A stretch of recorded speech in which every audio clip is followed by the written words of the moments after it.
During winter in the North Atlantic, a gray swell moves under an iron-colored sky. Spray rises from the wave tops and freezes prior to falling. Within that vastness, a longship, measuring 70 feet of oak and pine, slices through the sea, its woolen sail taut against the wind. 30 men sit on deck, fully exposed to the frigid temperatures. No cabin, shelter, or fire exists. The temperature has fallen to minus 30 degrees. Wind removes heat from bare skin within seconds. Exhaled, breath appears as white clouds that disappear immediately. Ice coats the ropes, glazes the oar handles, and accumulates on the men's beards, eyebrows, and cloak edges. Despite this, they survive for 3 weeks, sometimes even longer. Viking crews traversed open seas under circumstances that ought to have killed them in hours. They accomplished this without fire, no source of warmth, no hot meals, no heated refuge. They depended on human bodies, animal fibers, and an all-encompassing survival system that substituted clothing, diet, discipline, and trust for fire. The longship was never meant to be comfortable. Excavations of 8 significant Viking ships, ranging from Norway's Gokstad ship to the Skuldelev Rex in Denmark, reveal a uniform design approach. These vessels were racing shells, optimized for speed and shallow water, with length-to-width ratios of 5:1 or higher. The hull planks were joined in a clinker fashion and sealed using tar and animal hair. A single mast supported a sizable woolen sail. Its shallow draft allowed the ship to navigate up rivers and beach directly onto the land. However, the longship offered no protection. There was no cabin or enclosed space below deck. The area under the deck planks, called the bilge, contained ballast and accumulated seawater that needed continuous bailing. In practice, a longship was essentially a large canoe, leaving everyone on board vulnerable to the elements. This was not an accidental omission. The lack of shelter was intentional. A fire on a wooden ship covered in pine tar posed an ongoing danger. One spark in the wrong spot could destroy the vessel within minutes. Smoke created an additional issue. A smoke plume could be spotted from miles away. For raiders nearing a coast or crews evading enemy vessels, that plume acted as a beacon revealing their location. By avoiding fire, they decreased the risk of being seen. Fuel was a third limitation. A trip from Norway to Iceland spanned about 600 miles of open sea. Maintaining a fire substantial enough to heat 30 men for 2 to 3 weeks would demand an enormous amount of wood or charcoal. That space could have been used for water, provisions, trade items, or weapons. By foregoing fire, shipbuilders eliminated a logistical constraint that would have restricted their reach. This choice was both strategic and pragmatic, transferring the entire challenge of staying warm from the ship to the crew. Since the vessel offered no heat, the men had to generate their own. Their primary protection was wool. Viking attire employed a layering method that contemporary cold weather experts would identify. Next to the skin, men donned wool trousers and an undertunic, then a heavier overtunic or jacket. Over that, a thick wool cloak that also served as a blanket. Each layer trapped air, delivering actual insulation, while the overall thickness reduced wind penetration. The wool itself gave the Vikings an edge. Sheep breeds in Scandinavia at that time yielded fleece with exceptionally high lanolin levels, a waxy skin secretion. Lanolin repels water naturally, causing moisture to bead rather than absorb. The women who spun and wove this wool used techniques that retained the lanolin and firmly interlocked the fibers. The cloth blocked wind and kept insulating properties even when moist from perspiration or sea spray. This was practical materials science derived from experience. There were no calculations of thermal conductivity or documentation of lanolin's chemistry. This expertise resided in the weaver's hands, through fleece selection, fiber processing, and loom tension. Over generations, the technique was perfected until the textile achieved its functional optimum. Archaeological evidence supports this. At Hedeby, a key trading hub in present-day northern Germany, excavators found textile pieces that included long sheep hairs. Those hairs were woven into linings to produce dense, insulating surfaces that imitated costly fur. This imitation fur provided heat similar to genuine pelts, but relied on cheaper, more accessible materials. A mitten found on Norway's Lenbring Glacier, dating to roughly 1000 AD, demonstrates the same emphasis on utility. It is a fully sewn garment designed exclusively for severe cold. Extra treatment was applied to the outermost layer. Cloaks and outer tunics were saturated with animal fat, typically tallow derived from cattle or sheep. This coating formed a surface that repelled water and prevented spray from penetrating the inner layers. Additionally, the fat minimized wind penetration by occupying tiny spaces between fibers. Anyone wearing a well-treated cloak essentially had a personal weatherproof covering. More affluent Vikings advanced this concept. Their outer garments could be lined with genuine fur, like fox, beaver, or seal. A cape lined with blue fox indicated high social standing and achievements in raiding or commerce. Ordinary sailors seldom enjoyed such opulence, yet they too could attain decent protection using high lanolin wool and fat treatments. The fundamental items were broadly available, though premium ones were not. Extremities required particular care. Hands and feet shed heat more quickly than the body's core, and frostbite could incapacitate a seaman just as an injury would. The Vikings employed layered approaches. For the feet, they used foot sheets, simple rectangular pieces of wool or linen fabric. These were wrapped around the foot prior to inserting it into a leather shoe, capturing air and soaking up moisture as the leather provided an external defense. Wool socks that were stitched provided a similar function but in a more refined way. Mittens, like the one from Lenbren, shielded the hands while still permitting a strong hold for rowing and handling ropes. The wool system performed well, but it had drawbacks. No textile can completely stop heat from escaping in prolonged below-freezing temperatures. Eventually, the body loses heat more rapidly than garments can offset, unless it generates additional warmth. When that happens, food intake turns into a survival mechanism. The food provisions for Viking voyages were intended for long storage without cooling and to deliver maximum energy in a compact form. Their primary protein came from stockfish, cod, or similar fish that were cleaned and air-dried to a rock-like hardness. When prepared correctly, stockfish could remain edible for years. It required no cooking but was hard to consume. The sailors would either soak it or chew it slowly until the fibers became pliable. Meat was preserved via salt, smoke, or fermentation. The sour way's acidity established an environment that hindered bacterial development, letting meat stay fresh for weeks in barrels. Dairy goods included skyr, a dense, cultured substance like yogurt but thicker or hard cheese that did not easily spoil. A common characteristic of all these items was their high fat level. Fat fueled the system. The body's metabolism of lipids generates heat as a side effect, a phenomenon known as thermogenesis. A diet abundant in fat provides gradual, consistent energy that sustains the metabolic engine for many hours. The Vikings did not use that terminology, yet they recognized the trend. Those who consumed sufficient food remained warm. Those who didn't grew cold and feeble. Every act of eating essentially served as a warming session. Lacking external fire for warmth, they generated heat internally. The body acted as a furnace, converting seal fat, stockfish, and salted meat into the thermal energy that garments alone couldn't supply.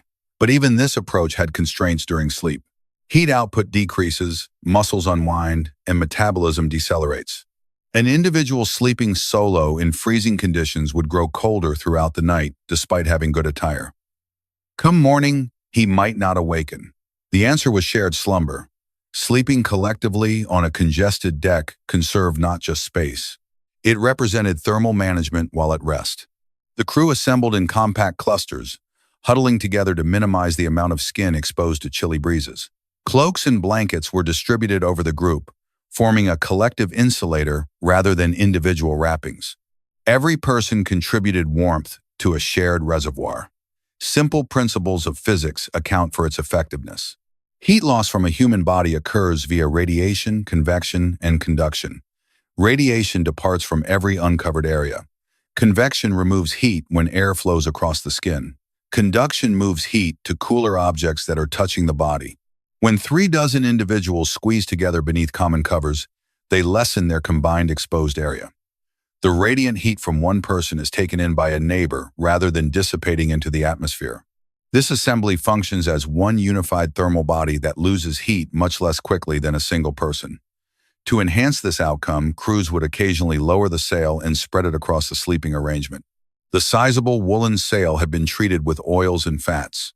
When used like a tent, it captured breathed-out air and ascending body moisture, creating a confined, warmer, and more damp environment beneath the fabric. Under the sail, temperatures might remain just a few degrees above freezing, yet that narrow gap frequently distinguished living from perishing. This method required reliance, slumbering in bodily contact, exchanging cloaks, and counting on another's warmth all necessitated robust social ties. Viking crews typically possessed such bonds. They were frequently relatives and nearby residents who had trained and conducted raids together over many years. For them, the sleeping arrangement was not about closeness. Instead, it was a routine part of a pre-existing network of allegiance. Despite all these measures, the cold persisted as a perpetual threat. It lurked, ready for any breakdown in the system. Archaeological findings reveal the consequences when the system broke down. In Norway's high mountain passes, entire intact clothing ensembles have been found. Wool tunics, cloaks, and mittens left behind in the snow. These items bear no signs of wear or tear. They were not dropped during mishaps or taken off cadavers. Instead, they were discarded by their wearers during the final phases of hypothermia. A phenomenon known as paradoxical undressing can occur. When the body's core temperature falls, blood vessels close to the skin may abruptly widen, sending warmer blood to chilled extremities. The individual experiences an intense feeling of being overheated. Consequently, they remove their garments, leaving themselves vulnerable to deadly cold. Fatal outcome happens rapidly. The undisturbed clothing left behind in the snow serves as tangible evidence of the body's thermal regulation breakdown. This illustrates that the Viking approach was rigorous, not cozy, demanding continuous alertness and strict self-control. A ripped garment, an omitted meal, or a night isolated from the crew could trigger a sequence leading to hypothermia. Daytime presented another challenge: maintaining warmth during labor. The solution was straightforward. Remain active. Rowing served as both a means of travel and a source of warmth.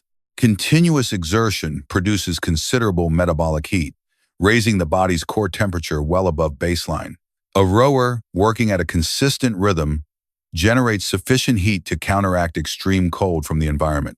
The rowing cadence pull, lift, recover, pull also represented a survival pattern. This cycle influenced conduct. Remaining stationary became dangerous. While sailing, there was constant activity. Tuning the rigging, emptying bilge water, fixing equipment, and keeping lookout. Even during lulls, the crew kept moving. They walked around, stretched, and swapped places. Gradually, this principle became automatic. Halting movement initiated heat loss, and accepting heat loss meant taking a risk. During the pre-sleep routine, the team performed last inspections. They removed icy spray from the wool garments before it could thaw and dampen the material. They consumed any leftover provisions to support heat production through the night.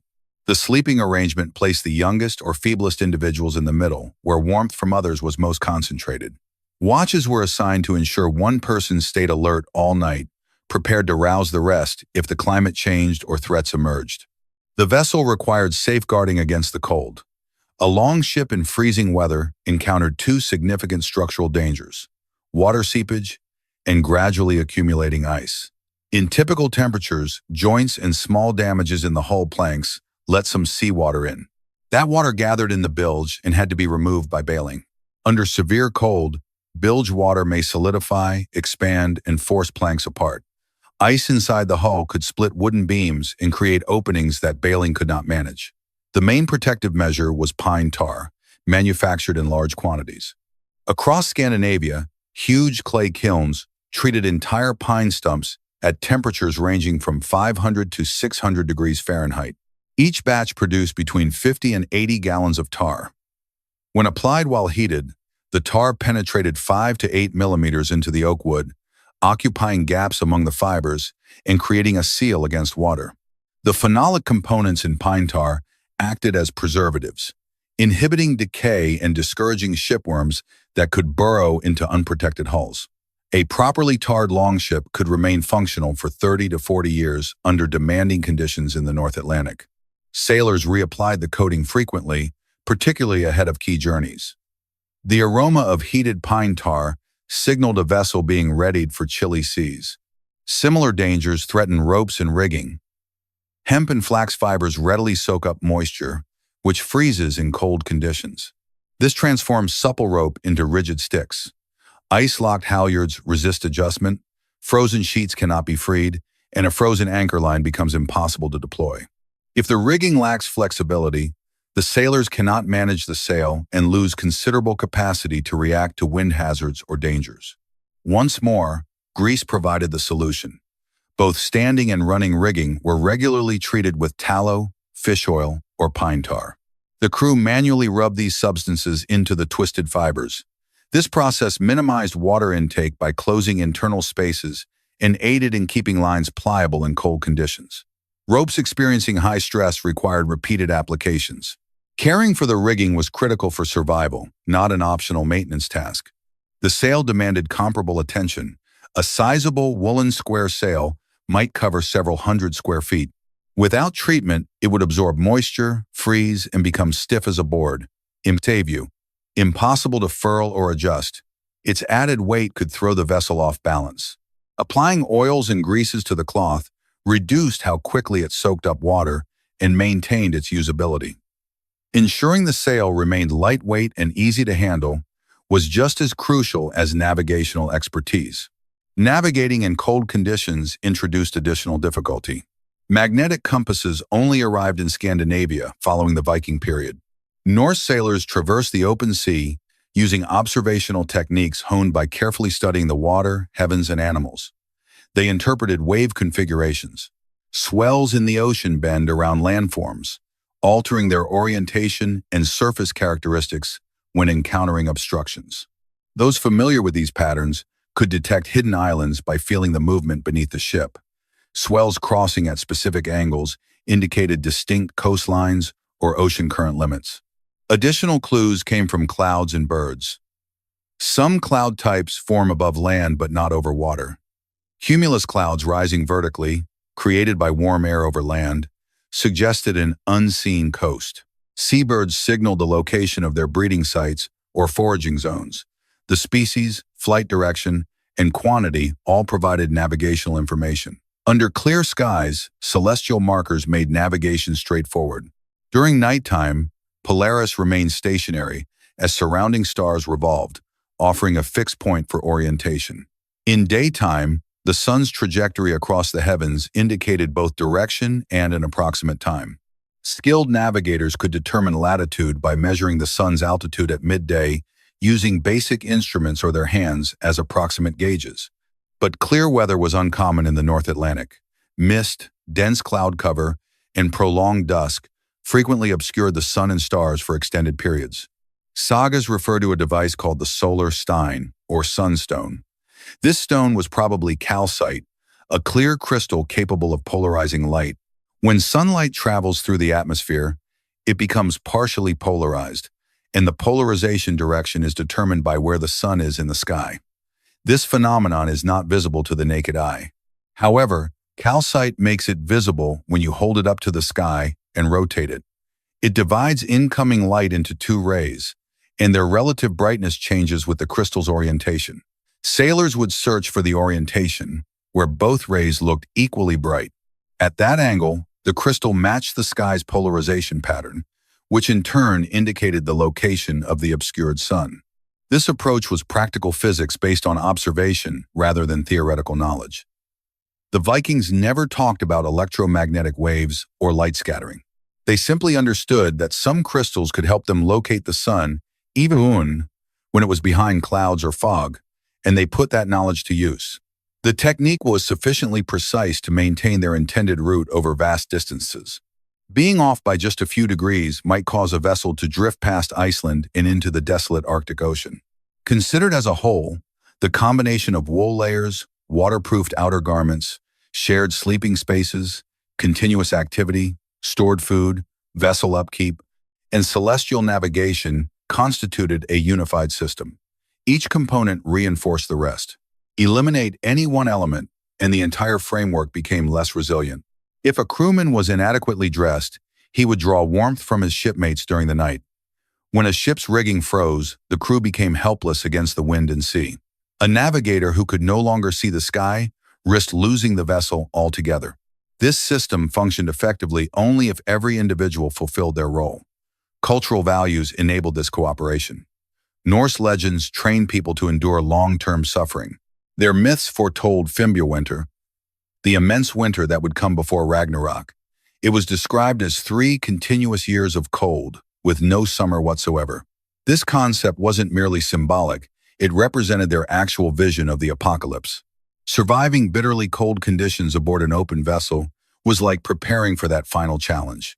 Their perspective on destiny likewise influenced their actions. Since the Norns determined a person's fate at birth, the moment of death was already predetermined. Being cautious couldn't postpone it, nor could taking risks hasten it.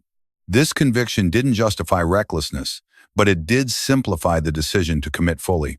Sailors who thought their destinies were already determined could confront difficult circumstances with a composure that mere rational thought might fail to support.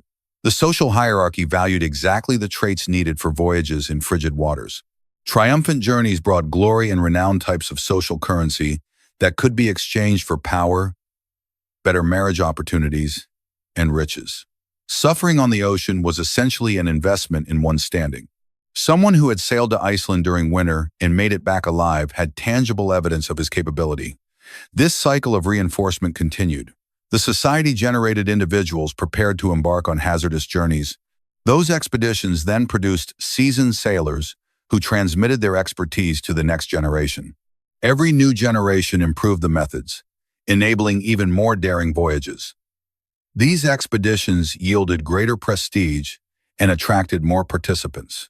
The North Atlantic became a testing arena where the primary adversary was the cold, and success was quantified by the distance covered. Men were brought back safely. Meanwhile, other cultures living on the margins of the inhabitable world arrived at comparable solutions. Arctic Inuit groups created multi-layer clothing from diverse materials, following the same core principles of trapping air, blocking wind, and managing moisture. The Sami people of northern Scandinavia also developed their own specialized knowledge for enduring extreme cold. These parallels indicate that the Viking approach was not some unique historical fluke. Instead, it was simply one instance among a limited number of approaches permitted by the physics of heat dissipation. The outcomes are clear. For nearly 300 years, Norse vessels traversed seas that ought to have been impossible for open boats lacking any cover or warmth. They made landfall in Iceland, subsequently Greenland, and eventually the shoreline of North America. They navigated the Baltic Sea, the waterways of Russia, and the Mediterranean, and a number of them even acted as guards in Constantinople. They accomplished all of this aboard ships that provided no heat, no enclosed spaces, and no stoves. Their solution was to transform the crew itself into a heat-producing engine.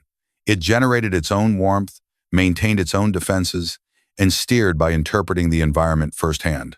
When a longship is retrieved from a seabed or unearthed from a grave mound, it appears straightforward, constructed from wood, rope, wool, and tar. However, this simplicity is misleading.